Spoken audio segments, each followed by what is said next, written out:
known each other for a long time. We have a lot of respect for one another, and occasionally get together to muse about the business. And in a get-together this summer, when we were talking about all the disruptive forces that we were seeing and the relative position of our companies, I left thinking that there might be an opportunity for us to do something with him.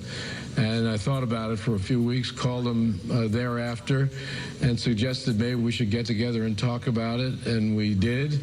Spent some time actually analyzing whether there was something to be done and what the value proposition might be for shareholders of both companies, and ultimately rolled our sleeves up, got into a negotiation, and here we are today. And I think what we're doing is creating not only a great company, but a great global opportunity for consumers to not only consume great content made by both entities, but to consume it under circumstances that are innovative and compelling and much more user-friendly, and that's what the consumer of today demands. Bob, we learned a little bit more about your future now, stepping down in 2021 versus 2019 previously. What's the future for James Murdoch? James and I have talked a lot about a potential role for him. He will be integral to helping us plan the integration process, and he and I will continue to talk about whether there's a role for him at this company. We've had a good relationship, and he's been extremely helpful in this process, and I look forward to talking to him more about it. Bob, a lot of people are thinking about the succession plan at the Walt Disney Company now and thinking that maybe James Murdoch could be part of that. Is that something you could see happening?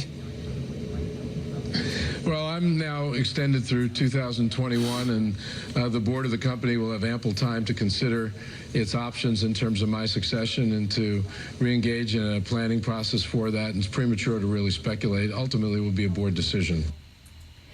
Disney CEO Bob Iger there with Bloomberg's Jonathan Ferro. We'll bring you more of that conversation later this hour. But first, here to discuss everything we need to know about the deal, we are joined by Bloomberg's Chris Palmieri in L.A. So first, Chris, walk us through, Iger said he didn't see this deal happening, though there was speculation about it for some time. Walk us through the nuts and bolts of the deal and what it means.